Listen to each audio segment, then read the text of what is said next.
ഇന്ന് ആപ്പിൾ സ്മൂത്തിയാണ് ഉണ്ടാക്കുന്നത്. അതിന് ഒരു 2 ആപ്പിൾ കഴുകി വൃത്തിയാക്കി തോലൊക്കെ കളഞ്ഞ് ചെറിയ കഷ്ണങ്ങളാക്കി മിക്സിയുടെ ജാറിലേക്ക് ഇട്ട് കൊടുക്കുക. പിന്നെ ഒരു 10-12 കാഷ്യൂനട്ട് കുതിർത്തത് ഇട്ട് കൊടുക്കുക.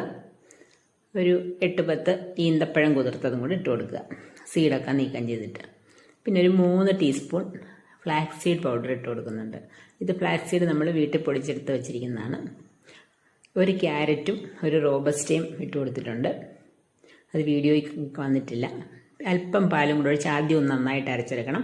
പിന്നെ നമ്മൾ ആവശ്യത്തിന് പാല് ചേർത്ത് വീണ്ടും നന്നായിട്ട് അരച്ചെടുക്കുക. ഇനി പാലധികം ഉപയോഗിക്കാൻ ഇഷ്ടമില്ലെങ്കിൽ നമുക്ക് വെള്ളം ചേർത്താലും മതി. എന്നിട്ട് അത് നമ്മൾ സെർവിങ് ഗ്ലാസ്സിലേക്ക് മാറ്റുകയാണ്. ഇനി ഇതിൻ്റെ പുറത്ത് നമുക്ക് നട്ട്സൊക്കെ ചോപ്പ് ചെയ്തിട്ട് കൊടുത്ത് അലങ്കരിക്കാവുന്നതാണ്. ഇത് വളരെ ഈസിയാണ്, അതുപോലെ തന്നെ ഹെൽത്തിയുമാണ്. രാവിലെയൊക്കെ കഴിച്ചാൽ ഉച്ചവരെ വിശക്കത്തേയില്ല, കല്ല് പോലെ വയറ്റി കിടന്നോളും. അപ്പോൾ എല്ലാവരും ഒന്ന് ട്രൈ ചെയ്ത് നോക്കണം. Thanks for watching.